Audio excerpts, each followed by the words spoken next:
Hello and welcome to another creative coding video. This is the second in this series on ray tracing. In the first video we explained and talked a little bit about ray tracing, what the ambitions for it are. That is to see if we can render scenes which are entirely described mathematically in a computer in a way that's realistic, and the approach taken is to see if we can recreate what nature does, which is to follow light around a scene as it bounces, as it reflects, trying to see which areas are in shade. Perhaps there are areas which are particularly highlighted. Maybe we could even model refraction as light moves through glass, for example. Thinking about textures and so on, and that can create some really impressive images. In this series we're keeping things simple and just looking at the core ideas. And in the first video we did quite a lot of work actually, thinking about how we test whether light rays hit an object. So we did a lot of the work already around describing objects like a sphere in a mathematical way, describing rays of light as they move, and doing the algebra to see how we test whether a light ray hits an object. And we finished that video with a image which was just a black circle. It didn't look very impressive, but that's because we didn't model how we should colour those areas of the sphere according to how much light fell on it, for example. We were just interested in the intersection. So in today's video we're now going to think about how to colour a pixel to reflect more accurately whether the point on a object is in a lot of light or is perhaps pointing away from light, to make it look more 3D. So in this picture we're looking at here, we did the first bit of work to think about how to describe spheres and circles. We ended up with an image which was just showing the intersection of light rays and the sphere, and that was seen as just a flat circle. Now we're going to try and move towards this third image, which is more accurately showing how we see lighter and darker areas on that sphere. Great, so let's think about how we might colour the surface of the sphere differently. So what we're looking at here is a sphere, and we have a light source, and without thinking too deeply we can see that some parts of this sphere will be lighter and some will be darker. We know that to be true. It's, we've grown up with seeing that and it's become part of our intuition. Now let's think a little bit more deeply about why that might be. The darker regions are out of reach of this sun or this light source. It's out of reach of the sunlight, so it's not getting light from the light source, so it will be very black or dark if there's ambient light in the scene. So that will be dark. The top of this sphere, the bit that points towards, or the bit that's closest to the light source, will be the most well lit, and that makes sense. And then the third case is other areas that are not at the top and not at the bottom, but somewhere in between, and they will be lit but not quite as directly, so we can imagine that they are lit not so strongly. That makes intuitive sense, and in fact it makes physical sense as well. Those areas of those surface areas which are facing the sun or the light source and are closest to it will be better lit, better illuminated, and areas which are facing away won't be illuminated at all. And if we see them at all in a darker colour, it's only because there's other ambient light bouncing around. So we need some kind of mathematical function which gives a high value here and a low value there, and intermediate values in between. Let's think a little bit more about that. The crucial factor here is the angle, which is a way of saying how aligned is that surface to the light source? Is it directly facing the light source? Is it facing away from the light source? Is it partially facing the light source? That's the plain English description. In more mathematical words, it's the angle between these green arrows which point directly out of the sphere, called normals. The angle between these green arrows that stick out from the surface and the light that's hitting the object. So here we can see there's a small angle, so we need a big value there. Here we can see there's a big angle and we need a 0 or even a negative value, and we need some intermediate value here. Now there are lots of options for mathematical functions that will do that. We could even have a linear function, but a nice one that varies smoothly is the sine or cosine. And the cosine is nice because when the angle is small, the cosine is at maximum 1, and as the angle increases to 90 degrees, which will be around the equator of this sphere, it goes to 0. And then as we increase the angle beyond 90 degrees, we get negative here, and we can clip that to 0, and we can say if it's negative, just make that 0. And that makes sense because there should be no light hitting that at all. Let's draw that picture just to see what it might look like. So if we have a sphere and we have a light source directly above, this angle is 0, so we want that to be maximum. This angle is, say, 45 degrees, so that's the normal sticking out, and then the angle here is 45 degrees, and we want that to be some kind of intermediate kind of value. And here the normal sticking out, the normal is something that sticks straight out of a surface, not in any it wouldn't stick out in this direction, it would go straight out. So the angle here between this and the light source, well, it's almost bigger than 90 degrees, isn't it? But we know that there shouldn't be any light hitting that at all, so maybe 90 would be around here. That's 90 degrees, so that should be 0. And then beyond that we can consider the factor to be 0 because there's no light hitting any other part of this sphere. I'll just colour in those normals so we can see.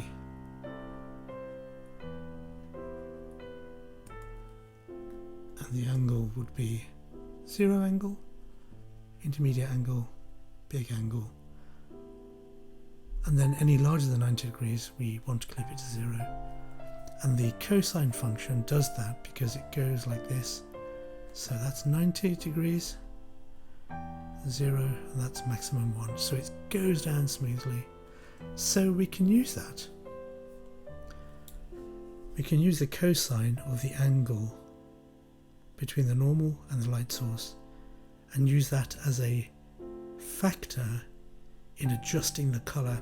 So the sphere has to have some colour, maybe it's red, maybe it's green, and we'll adjust the colour. We'll say if this angle is small and the cosine is high, maybe we'll push the red towards a higher intensity red or closer towards white. You know, if we're using RGB values, we can push it towards 255. Otherwise we kind of clip it to multiply it by 0 over here so that it's effectively black. Let's try that. Before we do that, it's always good to kind of think out loud in plain English the pseudocode, the method we're going to be following before we dive into coding. And we did this in the last video so that you'll recognize most of this from the previous video. So we're saying for every pixel, work out the direction of the ray vector. We did that last time. Does it intersect the sphere? We did that last time. If it does, last time we simply color the pixel. This time we're going to work out the normal at the intersection point. We're going to then calculate cosine, which will be the dot product of the normal and the vector to the light source, which has been normalized to 1. I'll talk about why this makes sense. And the bigger the cosine, we add more light to the basic color, the base color. And if it's negative, we can just clip it to 0. Let's talk about why this works. So we've got some vectors here, 2 vectors here, and we've got 2 vectors here, and we've got 2 vectors here. Now we're interested in the angle between them. In fact, we're interested in the cosine of the angle between them. So the angle here is 0, here is 90 degrees, here is 45 degrees. When we have 2 vectors, A and B, and we want to work out the cosine of the angle between them, the dot product helps us, because the dot product is the magnitude of A times the magnitude of B times cos of the angle. Now, if the magnitude of A is 1 and the magnitude of B is 1, you can see the answer is just cosine of the angle we're interested in. So if these were normalized, the 2 vectors, if they were normalized, then the magnitude is 1, and we get the cosine of the angle up between them. And that's one of the reasons we like to normalize vectors when we're working with ray tracing. We did some last time. It just helps reduce the algebra and the calculations we have to do. Imagine if they weren't normalized, we'd have to then divide this by the magnitude of A and the magnitude of B to get the angle. We want to minimize all the extra work, particularly as we're doing a lot of calculations already for every single pixel. Great. So let's get coding. So this is the code from last time. I've copied it into a new sketch, so we're starting from where we finished last time. And you'll recognize we've kind of created, here, the camera, location, viewport, sphere. We've been working through every pixel in the viewport. We're sending off a ray. Well, we're creating the ray direction, and then we're asking the sphere whether, given this camera location, the ray direction, whether it intersects, and it returns a yes, no, true, false. And if it hit, we color the pixel. And we didn't think more about what color, we just colored it. And we had a sphere class, and we created one of those for this scene. And we gave it a location and a radius, and we wrote an intersection function. So that's what we did last time. And when we ran it, we ended up with just a sphere, a black circle, to show where the light rays hit the sphere or not. Let's make it a little bigger. So I'm going to make the sphere size 10. Should be a bit bigger. Hopefully it renders. It can take a few seconds. There you go. It's nice and big. Great. So if we are going to, well, what do we need to do this kind of calculation?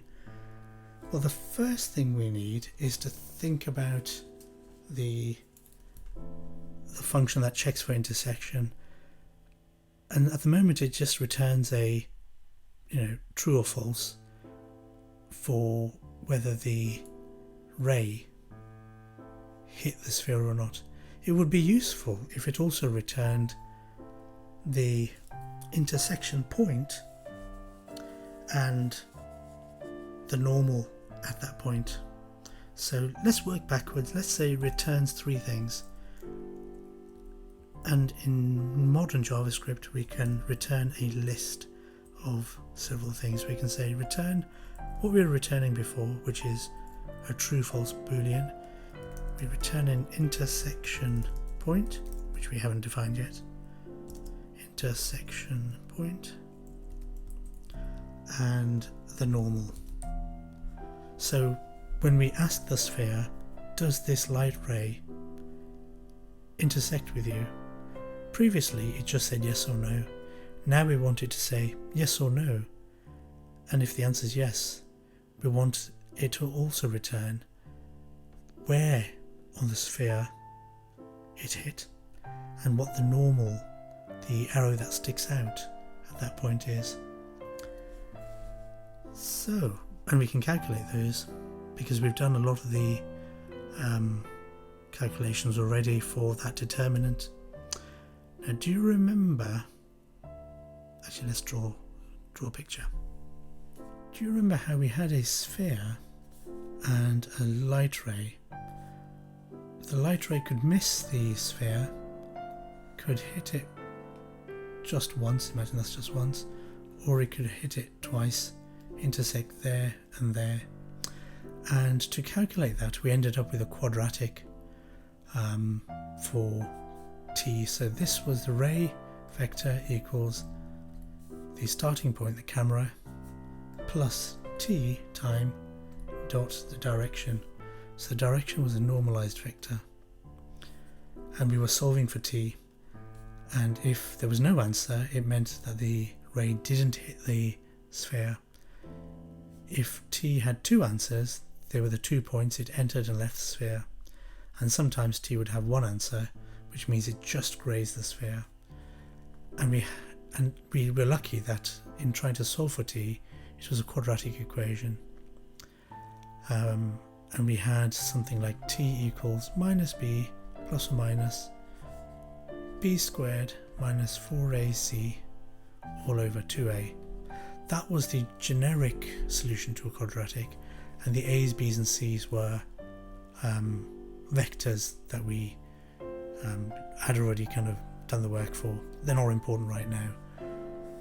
They involved, what the ray direction was and what the starting point was, and the centre of the sphere as well. What's important here is we've already tested for whether t is more than, sorry, this thing here, the b squared minus 4ac is more than 0, because if it wasn't, there's no square root, and therefore there is no t. That was the determinant. So less than 0 means no intersection, means it just grazes the surface, and more than 0 means there are two answers.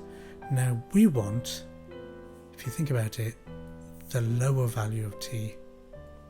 So when a ray hits the sphere, it's going to hit this first, then this first. This will be a higher value, this will be a lower value of t, and to calculate that we do minus b minus, not the plus, to get the lower value. If we did plus, we'd end up with this higher value t, which is the other side of the sphere. That's not the intersection point, it's the first one.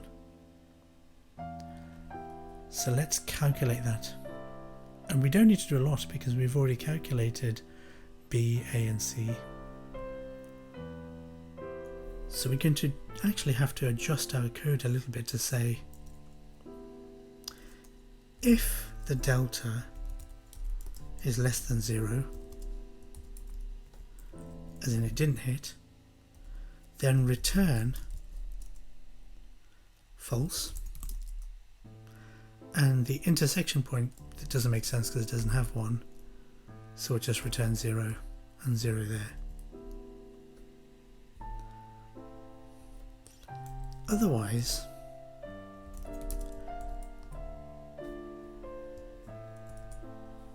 we do want to return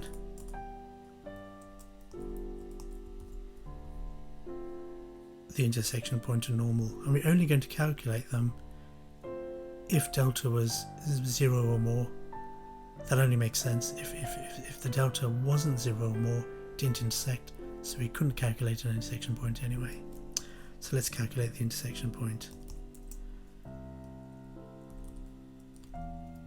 So calculate the nearest point first. Calculate nearest point, which is the lowest t. So we're saying var t equals, remember it's minus b minus the square root of delta, that determinant, remember b squared minus 4ac, all over 2a. I don't think, do I need to change? I'm writing it as if I'm speaking in English. Now I might need to adjust this to make it valid. So minus b squared minus the square root. Do we have a square root in P5? Yes we do, so that should work. So minus b minus square root of the delta, all of that divided by 2a. So that's the smaller t. The other t would have been a plus there, but we don't want that. Now that we've got t, the time, we can work out the intersection, which is var intersection point equals, and again typing in English as it were, is c plus t times d, the ray direction. Now we need to rewrite that using the variables we have. So c was, let's do this one first. T times d. Now t is a scalar value, it's just a number, and d is a vector, the ray direction. So we need p5 dot vector dot mult, not dot but mult, which means multiply a vector, which is ray direction, by a number, which here is t. And now we want to add that to the camera vector. So that's p5 dot vector dot add camera location. There. That should give us the intersection point. So that bit's done. Now we just want to work out the normal. How do we work out the normal? Let's draw a picture. Right, so let's start with a sphere. We've got a ray that intersects the sphere. We got our first intersection point.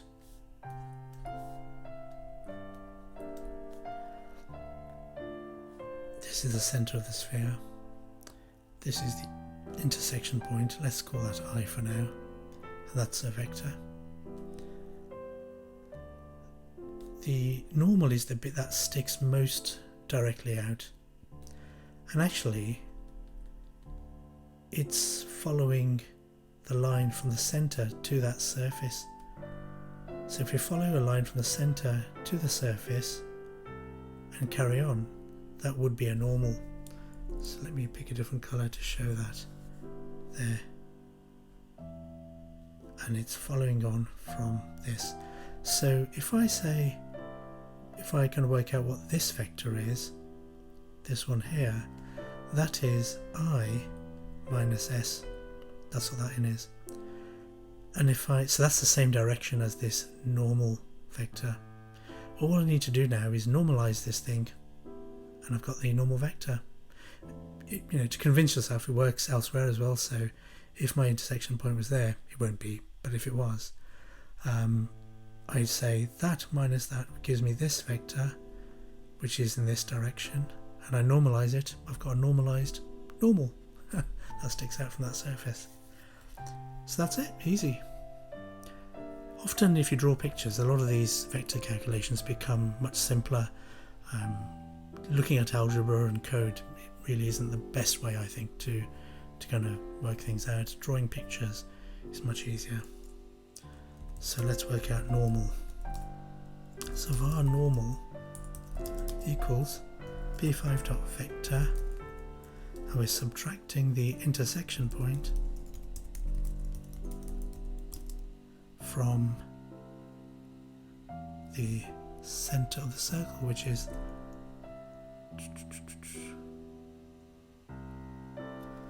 how do we do that? Oh yeah, we've got that, haven't we, as a vector sphere location. This dot sphere location. Great, and now we need to just normalize it. Normal dot normalize. American spelling. Great, that should work. That should now return an intersection point and a normal. Only if we actually did intersect, otherwise we're returning some dummy values, which we're not interested in. Great, now we need to receive those. So before, when we called sphere intersection, we only received hit. Now we need to receive 3 variables, and those were the intersection point and the normal. So that's what we're now getting back when we ask the sphere, did the ray intersect you? Great, so if there was a hit, we colour it, and if there wasn't, let's add in some sky colour for now. Let's say some kind of blue. So let's make it a gradient, so background gradient. We'll say stroke, which would be 50-50, red, green, blue, so 100 is more, so the blue channel is more prominent, and we'll say it's the ray direction and it's the y element of that, so the higher the ray direction points, the larger that number will be, and we'll kind of multiply that a little bit. So that will be, let's make it 1,000, because that will be quite small, because they'll be normalized, so those values will be quite small. Right, and then we just draw the pixel point, and actually let's update our code so that we get our axes right. So we've been thinking about x going across, y going up, whereas P5 does it the other way. So what we'll do is we'll say 600 minus pixel y, and we'll update our other code here as well.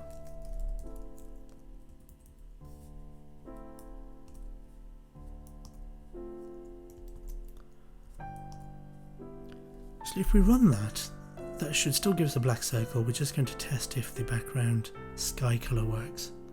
Let's try that.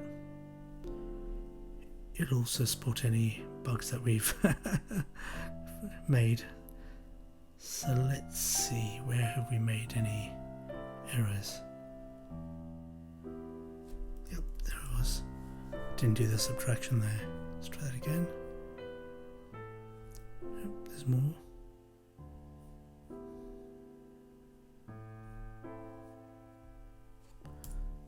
Normal spelling.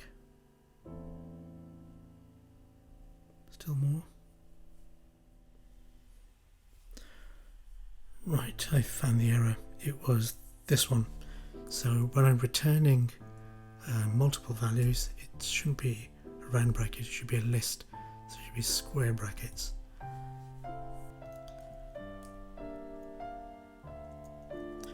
Right, so before we test that, let's just make sure that when we are filling in the sphere, we for now just put 0 for black. So if there's a hit, for now we're just colouring it black like before. If there isn't a hit and the ray has gone into the background, we want to give it some kind of bluey gradient. Let's see if that works. It can take a few seconds.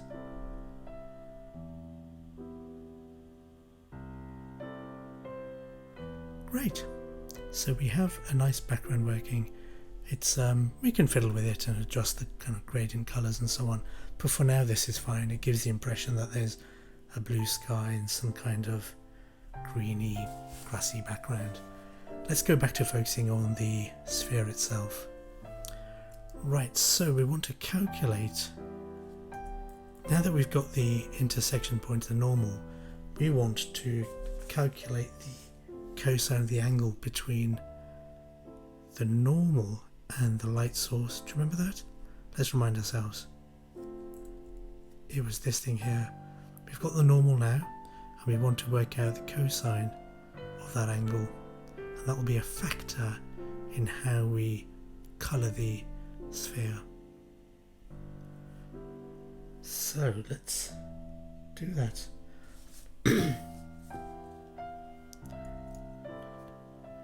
So you want to work out the vector to the light source. Vector to light source. Let's look again as to why we need that. We've got the normal, and now we need another vector which goes from the intersection point to the light source so that we can consider the angle between the two. So var, let's call it to light source, and it's the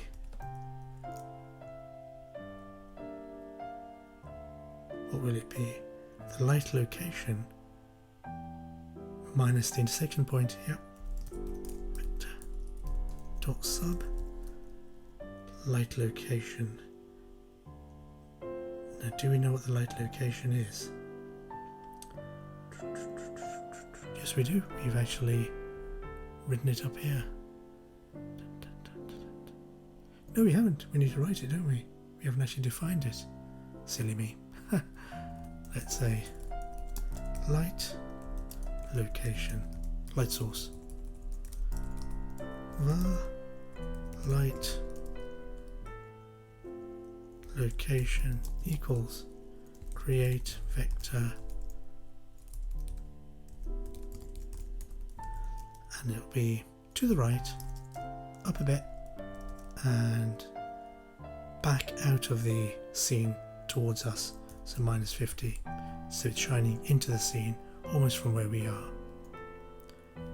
So we've got that as light location intersection point. That's the vector to the light source.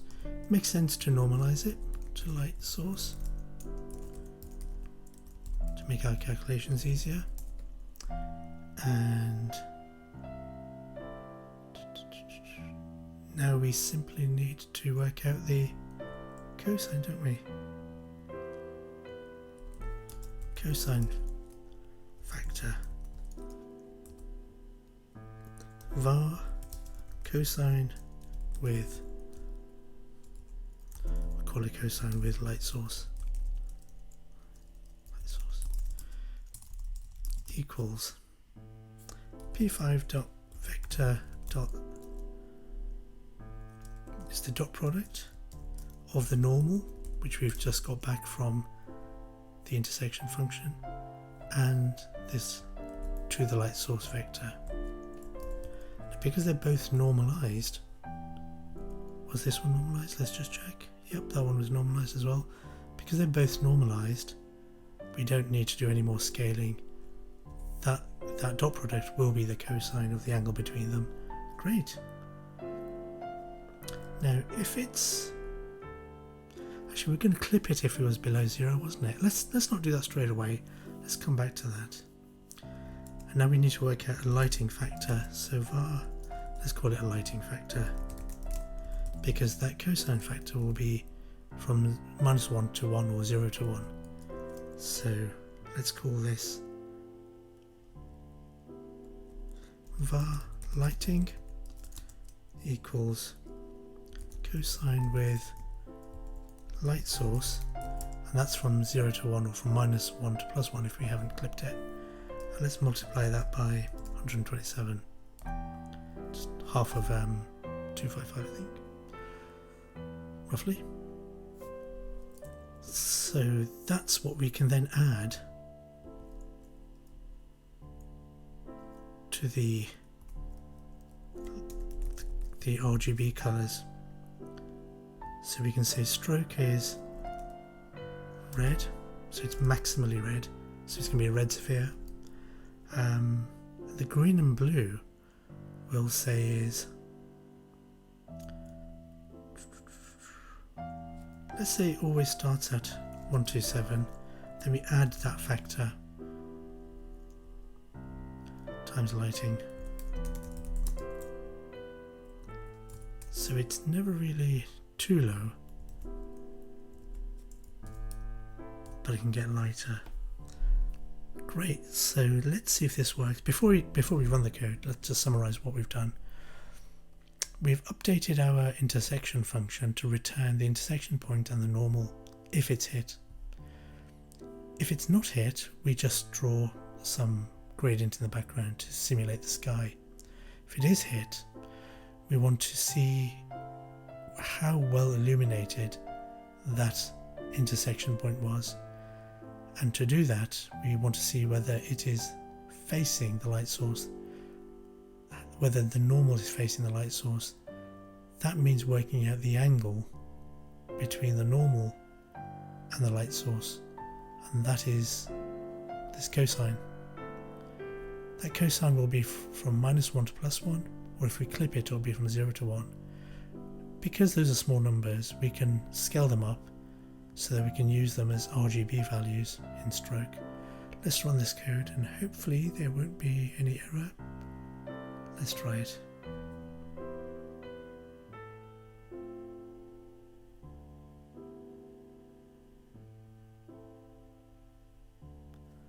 There was an error. Yep, I misspelled vector there. Let's try that again. Okay, so that's certainly stark. That's certainly lit in some sense, isn't it? There's one side in the light and the other side is dark. Now, that wasn't particularly subtle lighting. So we need to adjust some of the scaling there so that there's a smoother transition from very white to that red.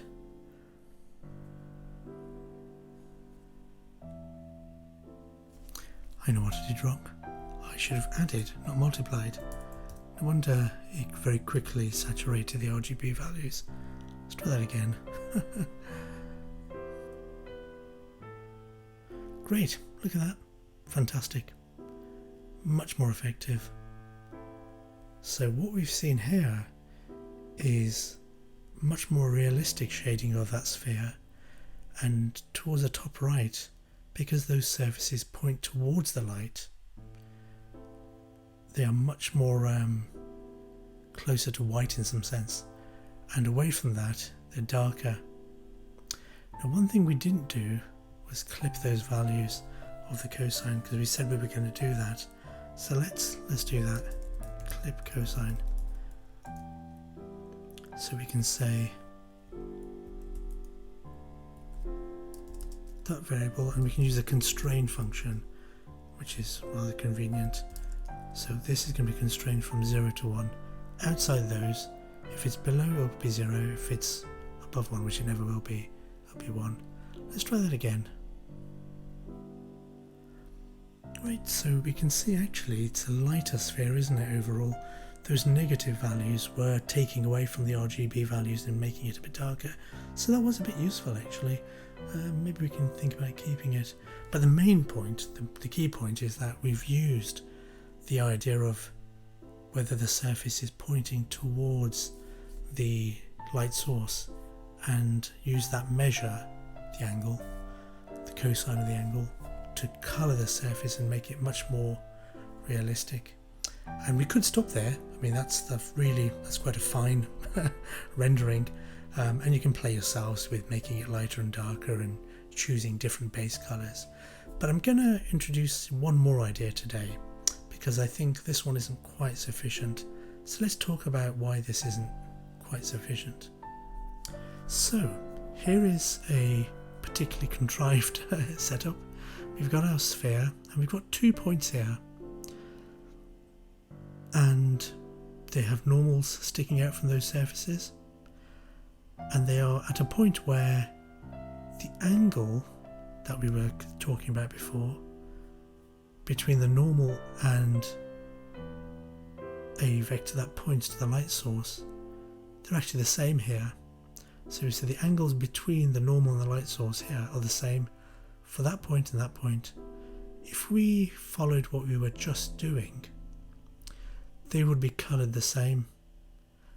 But actually, if you think about it, this one here, we would see more than that one. The light here is bouncing away and the reflection is going away from us. Here, the light that hits this surface comes towards us. So they're not equal. They might look equal in terms of just that angle, but we need to take into account where that light is being reflected away to. So we can calculate another factor that takes that into account. And that is this angle here, the angle between what's reflected and where we are. We're taking ourselves into account in some way, whereas before we took the light source into account. So we need to calculate this angle and then take a cosine to give us a measure from 0 to 1, which we can include in that lighting factor. So let's draw a picture with some vectors. So this is the angle, the vector that points to the light source, call it L. This is the normal. And this is the light ray, the ray direction of the reflected ray, sorry, that's the R for reflected. Should have chosen a better letter. We want to work out this reflected ray, and that might sound difficult, but actually if we think about it, if we say this L vector plus the R vector, if we add them together, we end up here. So we follow L and then R, or the other way around, R plus L. We end up here, and that's twice this vector here. That's twice the vector that would take us to here. L dot n is another way of saying the projection of L onto n. AB cos theta, if you go back to that's what it does. And then we're scaling that up by n.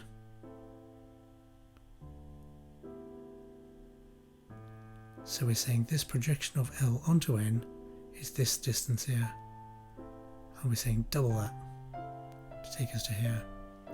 So we want to rearrange this so we have R, the reflected ray, is 2 times the dot product of L and n multiplied by n, so we're scaling up n, minus L. That's how we get our reflected ray. So the actual expression is quite simple, just needed a little bit of thought to work it out. Once we've got that, we can use this angle to give us a sense of whether the light ray would have bounced away from us or towards us, as we sort of said here. So this picture illustrates those 2 factors. The first one was a cosine, which was to do with this angle, which gave us a sense of the illumination, and this gives us more of a sense of whether actually the light is coming towards us or not. It's a reflection factor. Right, let's work out that reflected ray. So that's a vector reflected ray. So there's going to be using this expression here. Going to be a bit of typing there, so let's start with that dot product. var reflected ray equals p5 dot vector dot what was it? It was the to the light source and the normal, to light source and the normal, and then we were going to scale the normal by that, and actually twice that, so we can say 2 times that and we can say p5.vector dot multiply normal by that value, and then we were going to subtract the light source. So p5.vector dot subtract that to light source, and then we'll normalize that.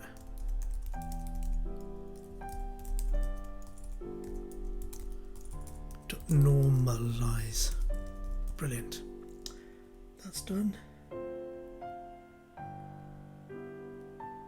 And now we take the cosine factor from that. So we can say var cosine with reflected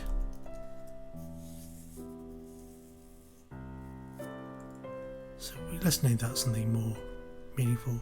Cosine of ray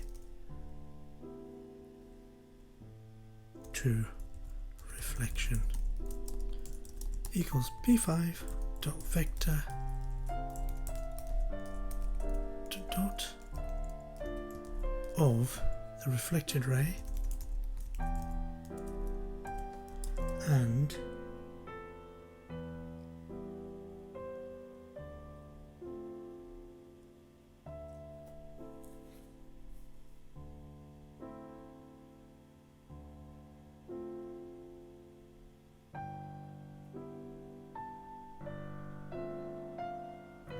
the ray direction. Actually, that's not quite right. Let's look at why.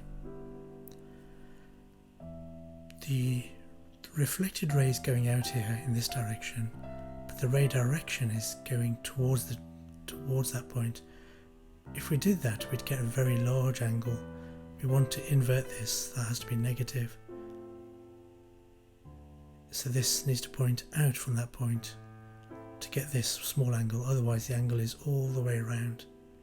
So we need to multiply that by -1. And I wish we could just type minus there, and that's possible with languages like Python, but unfortunately not quite here.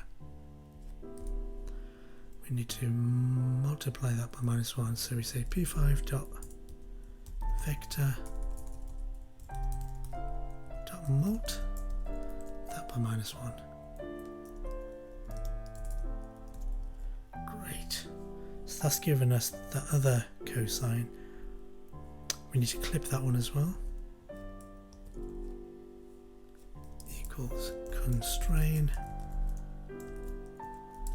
0, 1. And we can use that in the lighting factor as well now. We can say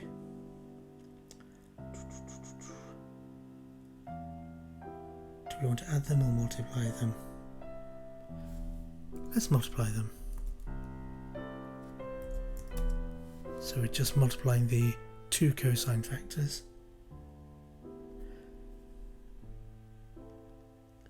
Let's see if that has an effect now. Could it be that I made a typo? Will I get a bug? Oh, I did. There is some bug somewhere. Typed P2 here, haven't I? That should be P5 there. Let's try that.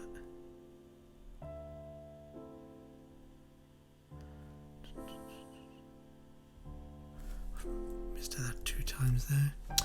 Right, so it's saying that I've made a typo somewhere with a door. That's it. Dot. It's very rare that I can get away without any typos. Wow, look at that. Now, that does look a little bit different. If you look around the edge here, it's dark again. And that's much more realistic as an effect than what we had before. See over here? Whereas before it was just continuously white. It's much more realistic now because we're taking into account whether the light that bounces off the sphere actually does come towards us or not. So I'm really pleased with that. That's much more realistic. That's fantastic. Now, just one last thing I'm going to do.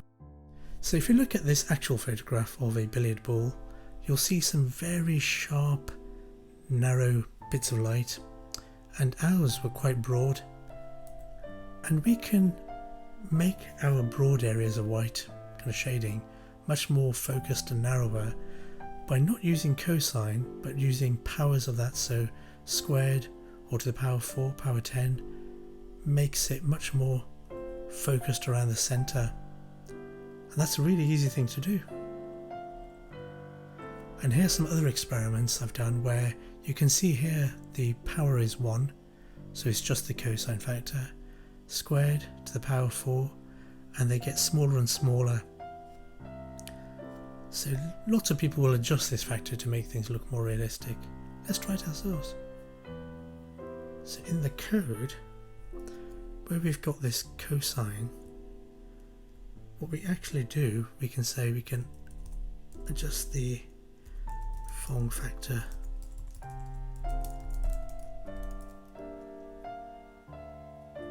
So we say cosine, and that one equals, raise it to the power, so we say 2, let's say squared. That one is going to also be raised to the power 2. So we're narrowing that cosine curve. Let's see the effect that has. Great. So you can see it's narrowed and made it a little bit more focused. You can have a play with it yourself. So we'll stop there. That's been quite a long video, but we've made some really good progress here. We've built on our previous code, which just tested for intersection, and we've now developed ideas around how to shade that surface, the intersection point, taking into account whether that surface is pointing towards the light or not, and to what extent that light that does hit it reflects away from us or towards us. And you can see here that it does give some nice sort of shading here. Okay, great, we'll finish there. That's been great progress. Next time, perhaps we'll think a little bit about maybe textures or reflections. I think we'll think about reflections, because that's a nice meaty subject. How we have more than one sphere in a scene, and then see if we can get the colours of one sphere reflecting in the others. That'll be quite interesting. So look out for that one, and have a go yourself with this. See you next time. Bye.